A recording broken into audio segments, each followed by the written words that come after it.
It's an intriguing game. A lot of people compare it to chess because of the mental side of it, but it's a seriously athletic game as well. The game of fencing it's kind of a game of tag, a very athletic game of tag. This game that started as a way of training swordsmen is now a very fast-paced athletic game. Sword and Scroll Fencing Academy is an épée school. That means we start all our fencers with épée since we founded the school in 2006.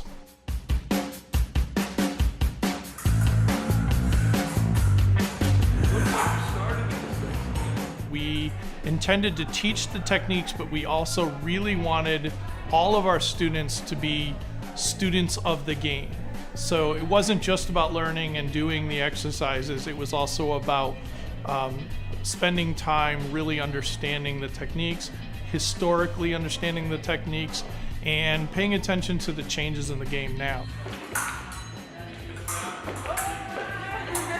I know I personally had a connotation of fencing as kind of a rich person's sport, and that's why coming here really changed my world. In America, we think of it as a elitist sport, which it is not. And people just don't know it's out there. It's not televised except for the Olympics, stuff like that. So people just don't see it on a regular basis.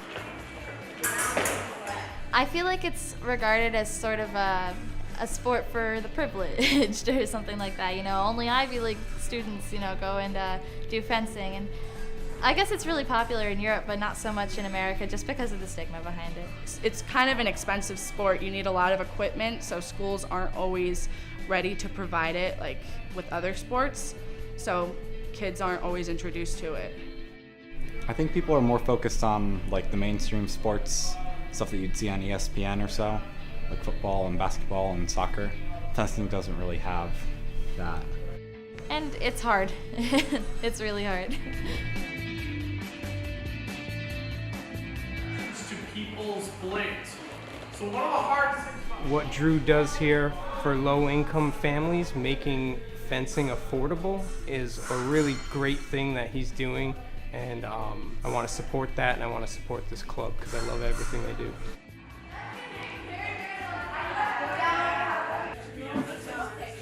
My favorite thing about fencing is just the fact that it's sword fighting.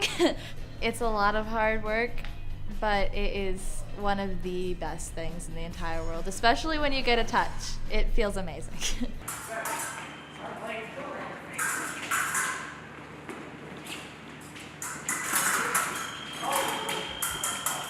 Fencing is very different. There's lots of different moves that you have to know, and whether you're going to be defensive and offensive. I like to be mainly offensive, so I try to come in smoothly and quickly. You can hit anybody anywhere in the front when you're fencing, but it's basically just whoever gets to touch first, and you can't fight or anything. It's all very civil, but it's whoever gets to touch first.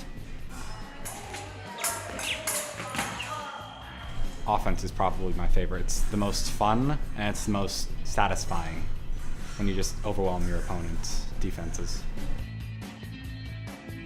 It's extensive. The USFA rule book is 128 pages long, so there are a lot of rules. As far as basic terms, you have your lunge and your flesh. So there's all different kinds of footwork, blade work, defensive actions, offensive actions, and they all have their own terminology. It's not all just poking each other with the blade. It's not as easy as it may look from the outside. It's a lot of hard work, it's a lot of dedication, and it's a lot of skill and technique. It's physically tiring. Give me 5 push-ups, please. Thank you. Makes you sharper, makes you think more on your feet. Going to the competitions, feeling the thrill of competing against people you've never seen before, encountering techniques that you've never even dreamt of, and still being able to beat it, that's what I like most.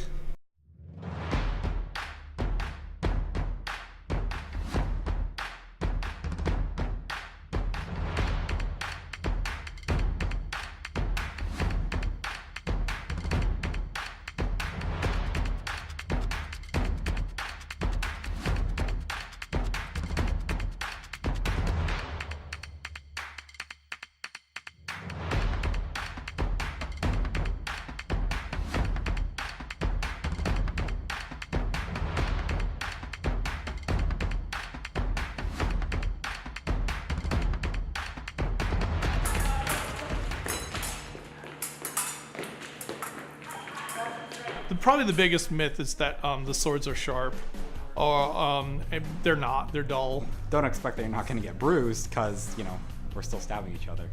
But they've had centuries to perfect this safety. They're designed to flex and break before we do, so that, you know, there's no injuries to the people who are fencing. One of the more fun facts about fencing is that the tip of a saber, which is the cutting weapon, so it doesn't use the tip to hit, it actually slashes, but the tip traveling through the air is considered the fastest fixed object in all of sports. The only thing faster than it is a bullet, which is not a fixed object. So, you know, people will compare it to things. They'll say, well, what about a golf ball? No, the actual saber is faster. So that helps you understand how quick the game is. It takes really, really refined reflexes to play the game. The people here who I've met, including Drew and all of my friends, probably are the closest friends I have. It's really because of the sport itself. We're all like really encouraging, especially at SITS. It's a very nice place to be social, but also exercising at the same time. We're all interested in the same stuff. We all go to competitions together. It forms like a big, almost family. I want the kids and the adults who come and fence here, I want them to have that same passion for the game so that they can keep doing this, because honestly, it's something that's going to keep you healthy, because you're going to be doing this activity for the rest of your life if you really love it. Don't give up, because it is a sport that you can do for a lifetime.